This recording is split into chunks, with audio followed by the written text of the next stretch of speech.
그래서 그러면 왜 우리나라는 왜 저기 왜 그러면 우리나라는 왜 우리 조선 대한민국은 왜 그 저기 뭐냐 그 신인 그 뭐냐 유치원인데 영웅들이 다 여기 왜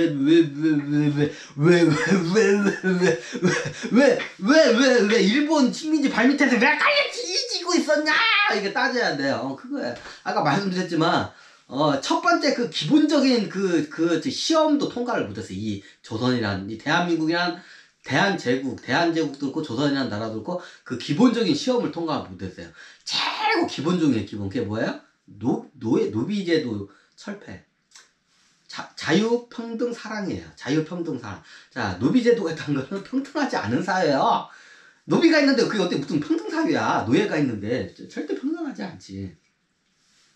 그 기본적인 턱도 통과를 못한 나라가 조선 대한민국이에요. 자, 옛날에 조선시대 때 이제 이 말을 했으면 저 바로 그냥 영무죄로 이렇게 됐어요. 대한민국 조선까지는 안 돼. 저기 식민지 바로 저기 일본 그 식민지 그 이전 상태에서 이 말만 해서도 역적으로 해서 바로 그냥 구족이 다 이렇게 됐어요. 근데 지금은 이런 얘기를 하면 당연하지. 이제 시대가 지금은 이게 당연한 시대지만 예전은 그러지가 않았어. 그러면 얘들 조선한테는 그 힘을 내려주지가 않아요. 오히려 말살을 시켜버려야 돼요. 그걸 말살시켜야 돼. 말살 작업이라고요. 그걸 갖다고요. 그래가지고 실질적으로 일제시대 때 양반들을 많이 때려 죽여요. 그걸 누가 시키냐? 천신들이 다 시킨 거야, 그게. 그러니까 나중에 얘네들이 이제 저기 독립운동 갔다가 이제 하고 나중에 일본 애들이 이제 원죄가 더 커지니까 그 과정에서 이제 저기 독립하면서 이제 수혜를 입은 케이스예요. 자, 이거 좀 천신까지 뚫고 이게 하면 왜 이게 흘러왔는지를 대략 이해가 돼요. 그러면 이제 이쯤 되면 이제 질문을 해야 돼요. 그러면 현대 사회는 세계가 통일이 되는데 뭐 극약 처방으로 지금 거의 300개 나라로 찢어진 건데 그럼 앞으로는 어떻게 되나 이제 이거에 대해서 질문을 당연히 해야겠죠. 네, 그 앞으로 어떻게 해야 할 건지는 지금 그거를 갖다가 여러분들한테 우리가 앞으로 어떻게 해야 할 건지를 여러분들이 스스로 그걸 갖다 찾아내야 돼요. 내가 이렇게 하라고 해서 뭐 되는 것도 아니에요.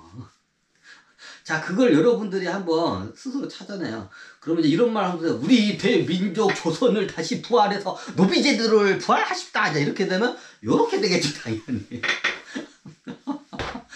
자, 이런 말은 좀 부끄러운데 우리나라에 지금도 옛날 약간 이걸 이제 극우라고 해요. 이거를 극우 세력 중에 어떤 세력이 있냐면 조선을 다시 부활하려고 하는 세력이 지금도 있어요. 이제 많이 그게 유야무야돼서 없었는데 실질적으로 있어요.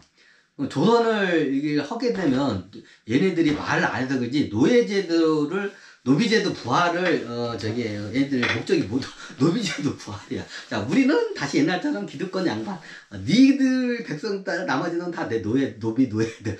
자, 이런 마인드를 갖고 있는 우리가 일본 구구 세력만 욕할 게 아니라 우리 자신도 한번 거울로 우리 자신도 볼 필요해요. 우리나라에도 지금 이게 얘네들이 그렇게 말하면 욕을 먹지. 다 얘네들도 다 음지에서 그걸 다 활동을 해요. 구구 세력들이.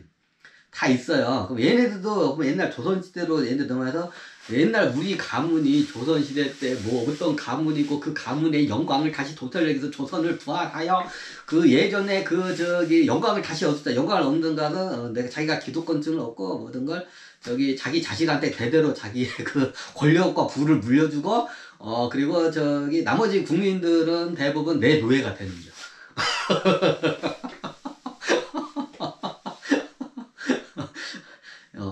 지금 이런 말 하면, 뭐 세상에 그런 사람이 있겠어요? 있어요. 이제 얘네들이, 이제 이걸 전면으로 대고 하면 욕을 먹으니까 지네들끼리 꿍꿍 싸가지고 있을 뿐이지, 있어요. 그럼 얘네들이 나중에 세상이 혼란해지면 자기네한테 뭔가 유리한 그 사회가 되면, 얘네들은 그렇게, 이게 로비 활동하고 그렇게 해요, 얘네들은. 있어요, 우리나라도. 구구 세력들이.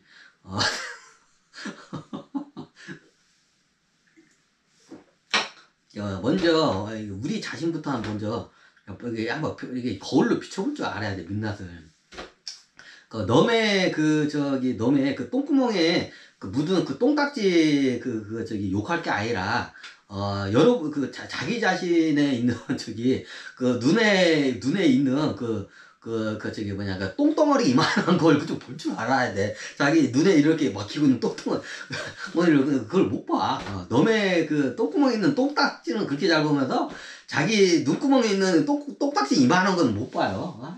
그런 사람들 많아. 내가 얘기를 해봤는데.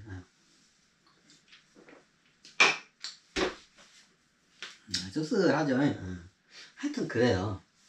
그러면 우리가 이제 이 상황에서 어떻게 가냐. 이거 원래 이거 주식 경제 강의 하다가 원래적으로 하면 주식 경제 강의도 맞아요. 배터리가 8%밖에 안 나오네. 마무리를 해야겠네요. 그래도 하여튼 그래요. 원래 오늘 강의가 목적이 이거 아닌데 세계 경제 역사와 거시경제 그 흐름에 대해서 지금 현재가 어떤 시점인지 그걸 설명을 하는데 그 설명을 너무 장엄하게 하다 보니까 배터리가 지금 다 닳았네요. 8%밖에 안 남았네. 그럼 여기서 그냥 마무리를 오늘 하게 될 거예요. 나중에 한번 기회가 오면 다시 하고, 이번 강의는 현대사와 근대사와 현대사에 대해서 한번 설명을 제가 한번 했어요. 이번 강의는 근현대사 강의라고 한번 해야겠네요. 근현대사, 근대사와 현대사에 대해서 그 정의를 제가 한번 내려봤어요. 이제 오늘 본질 강의인데, 원래 현대 시점의 이 상황을 경제적인 관점을 원래 설명하려고 했는데, 이걸 설명하려면 옛날 식민지 시대 근대화와 현대 사회를 설명을 해야 얘가 설명이 되기 때문에 먼저 이걸 제가 한번 설명을 하다가 시간을 너무 많이 잡아먹었네. 배터리가 이제 7%밖에 안 나왔어요. 이제 배터리가 중간에 꺼지면 거기서 강의를 종료하겠습니다. 자, 그러면 간단하게 이제 요약 정리를 하자면, 이게 근현대는 이제 이해가 되시죠? 그러면 이 시점에서 이게 지금 원래 이게 한 나라, 이게 나라로 지금은 한 나라로 이 지구가 통일이 돼 있어야 돼, 원래. 지금 현 시점에는. 원래 그 시나리오에 따르면. 근데 지금 오히려 여러 개 나라로 막 300개 가까운 나라로 쪼개져 있죠. 이 상태에서 어떤 일이 발생하냐. 이 지구 한 나라로 있을 때와 여러 나라로 쪼개졌을 때 그게 완전히 틀려요. 그 시대의 정에 따라서. 당연히 여러 개 나라가 쪼개서 전쟁이 일어나는 것도 너무 당연하죠.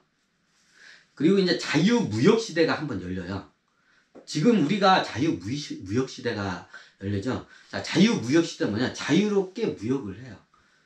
그럼 그 전에는 자유롭지 않았나요? 자, 예전에 식민지 시대 때 예를 들어서 물건을 우리 여기서 만들면 자기네 나라 식민지에다만 팔아먹지 너네 나라 식민지에다는 못 팔아먹어요. 왜? 거기는 아예 한국 군함들이 아예 상성들이 못 들어오게 하고, 자기 제국 국가에서 이제 통용된 거래만 이루어져요. 자유롭지가 않죠. 그 통용된 거래선에서만 이루어져요. 그게 허가된 거래선. 근데 지금은 거의 자유무역국이죠. 자유무역의 시대죠. 예전엔 자유무역 시대를 지금 우리가 살고 있어요. 자, 근데 앞으로 이 경제 위기가 닥치면 어떻게 되냐면, 나중에 자국 안정과 자국 우선적으로 다 가게 돼요. 너무나 당연하죠. 자국의 이익을 먼저 저거고. 그러면 나중에 이게 자유시장 경제가 어떻게 되냐? 자유시장 경제의 균열이 딱 가요.